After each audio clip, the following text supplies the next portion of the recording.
What's up guys, Steven here and welcome to my first look and unboxing video on the Doogee Y200.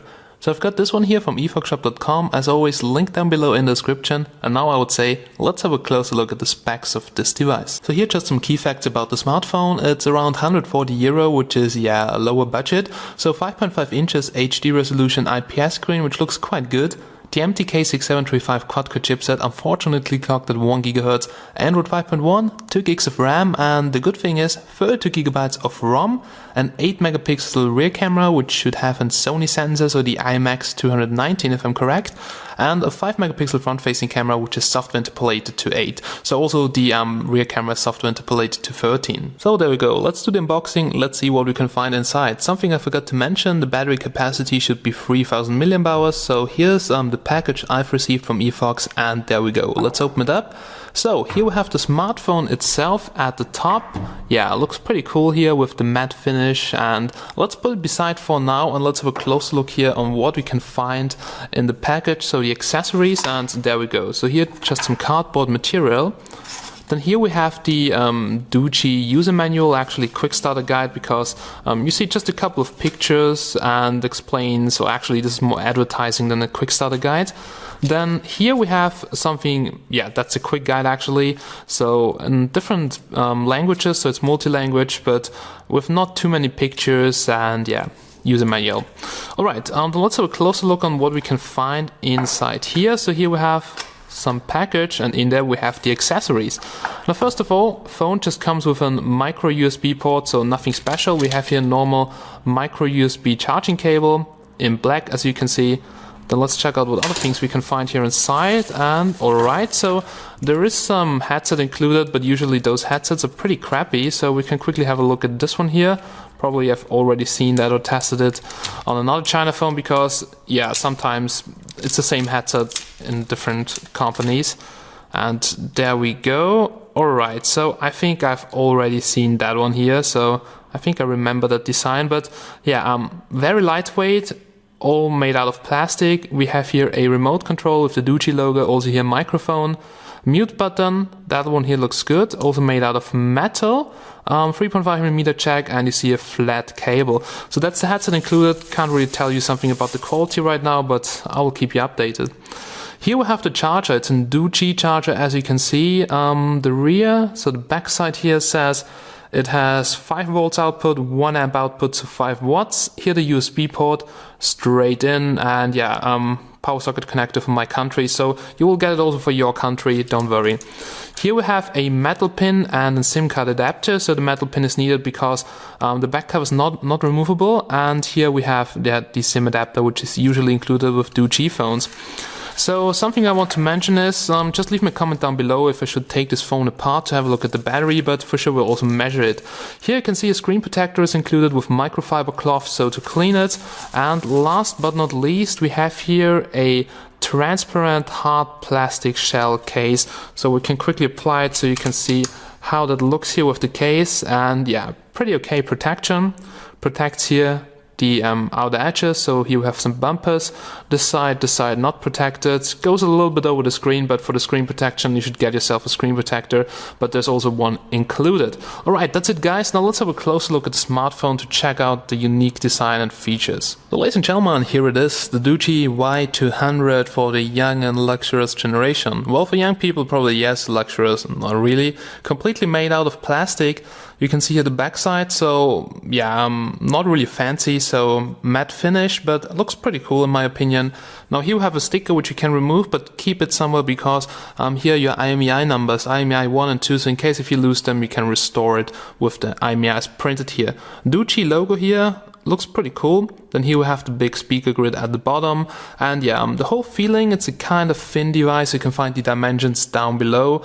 Lightweight, looks pretty cool. Now it comes with a fingerprint scanner in the home button. That's something I appreciate, and they actually advertised with, you can do a lot of stuff with the fingerprint scanner, like split screen or something like that, or take pictures, and we'll definitely check it out in my review. But so far, let's just have a closer look at everything here. Now it has capacitive touch buttons. We have here the menu button and the back button. So just check the capacitive touch buttons. There is no backlight on them. I couldn't activate that, couldn't find any settings, so I guess there is no backlight on them.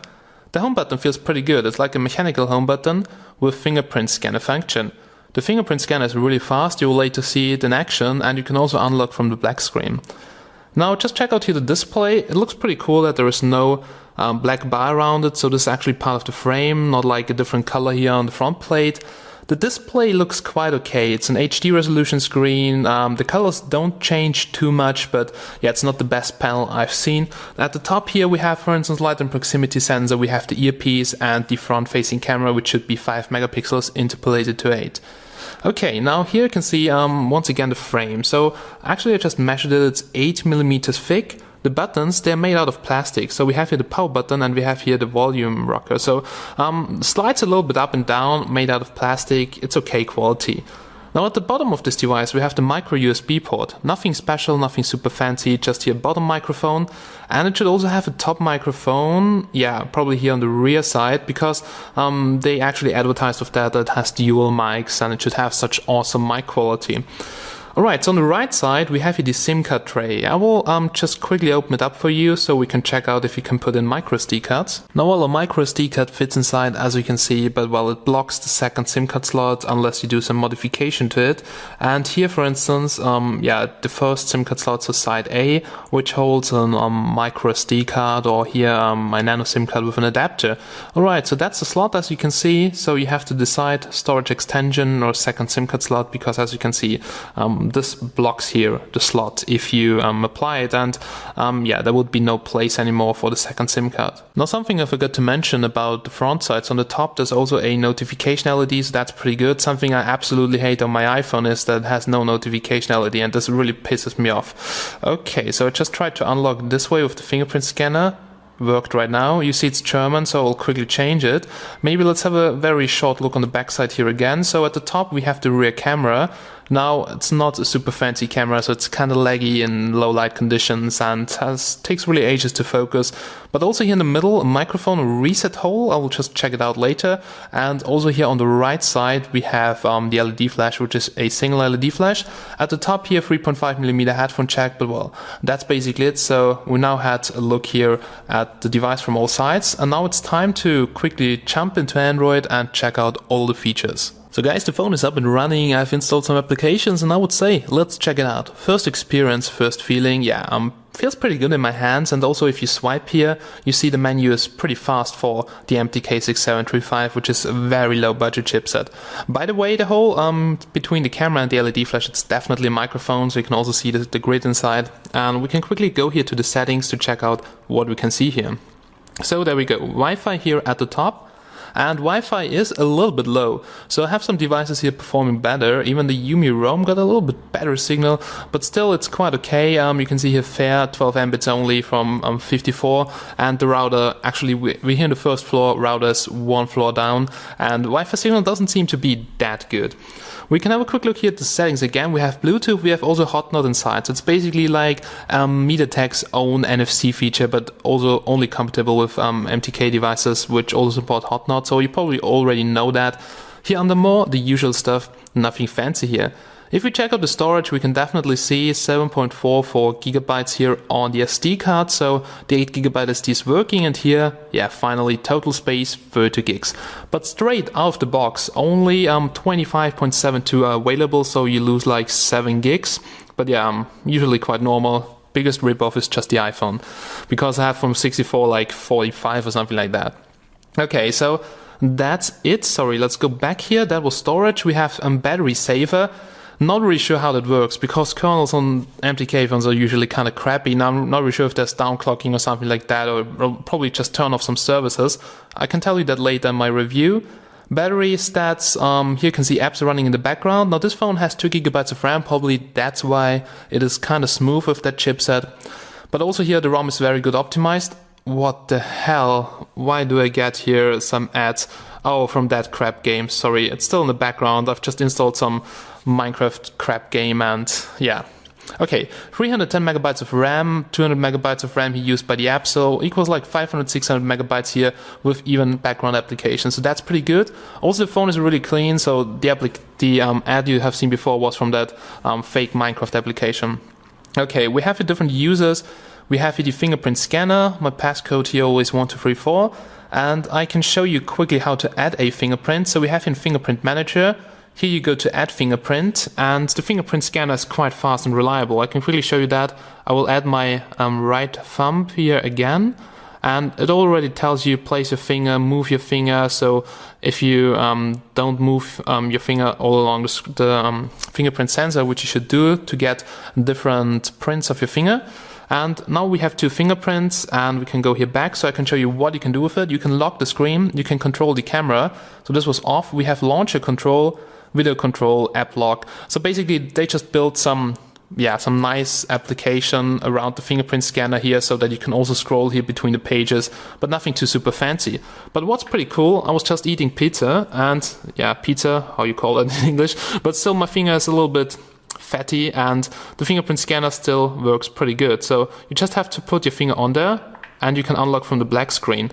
Now sometimes it will just vibrate, not detected, but now, after some delay, it jumped into Android. So the fingerprint scanner is quite good at the first test.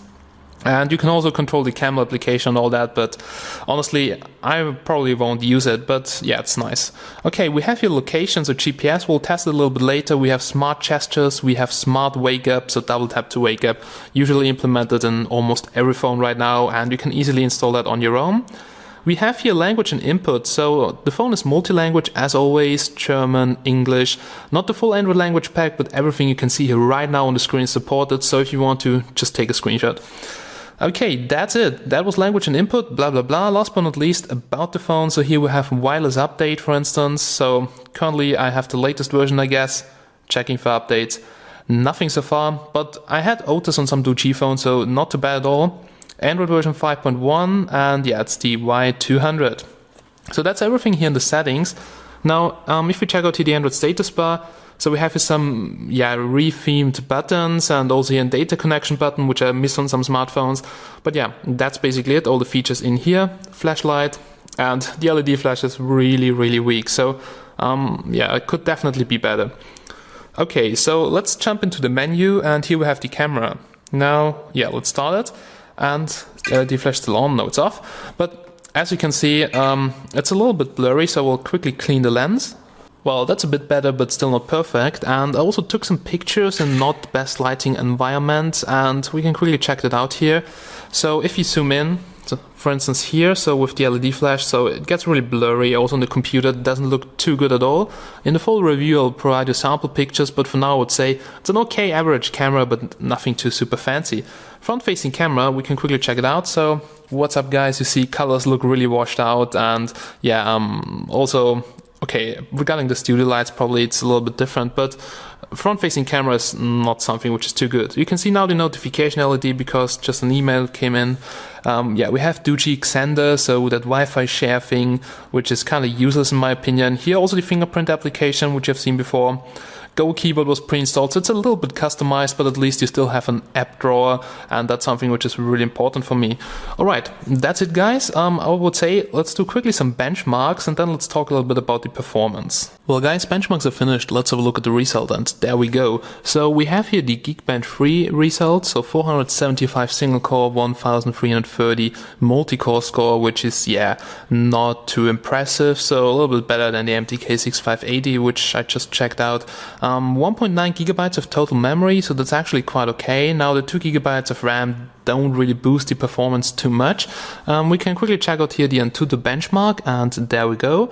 Now it scores 24,500, so that's actually a quite okay score for the chipset. Here ranking, as you can see at the very bottom, so for instance an K3 node which runs an octa-core processor has like almost double the points.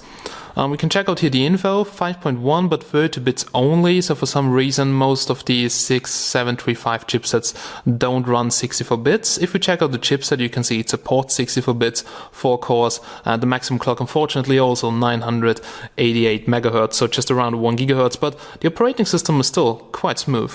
Let's have a look here at CPU-C, and there we go, guys. So you can see it clocks from 200 up to 1 GHz, so actually it can go quite low. We have here the device info, nothing special here. System, it doesn't come pre-rooted, so there is no root access. Battery here, for instance, voltage and temperature. and here you can see the normal temperature, so keeps pretty cool. I had no device actually with the quad-core chipset which did overheat so far. Basic sensors only, so still for 140, which is quite expensive for the thing you get, you also get just the basic sensors. I mean, just check this out, guys. We have a light sensor, proximity sensor, accelerometer, and nothing of the other features are in here. And there we go. Last but not least, we have the multi-touch tester, and this one here is a 5-point capacitive touchscreen. Okay, so let's come to my first conclusion. Now, the smartphone itself, I mean, it's a good all-around package, but it's a bit too overpriced for me. I mean, it has cool features like you can take pictures with the fingerprint scanner, it has a fast fingerprint scanner, and it's quite smooth and everything, but still 140 for those specs for a quad-core with 1 GHz. Now, well, if you don't really fall in love with the design, probably there are phones which perform better for only a little bit more money. So if it would be like 40, 30 euros cheaper, I would say, yeah, okay, but I think it's a little bit expensive for what you get. But it's quite solid, you see, quite smooth. Camera performance all in all, not really the best. Now, yeah, that's it. That's the Doogee Y200. And more in-depth test will come, so we have also some volunteers soon which are testing out the smartphone, so stay tuned. Now, thanks for watching. Make sure you subscribe for more content, to check out more China phones. Also, don't forget to check out chinadevices.com, link down below in the description, eFox shop also. And thanks for watching, have a nice day, and bye bye, guys.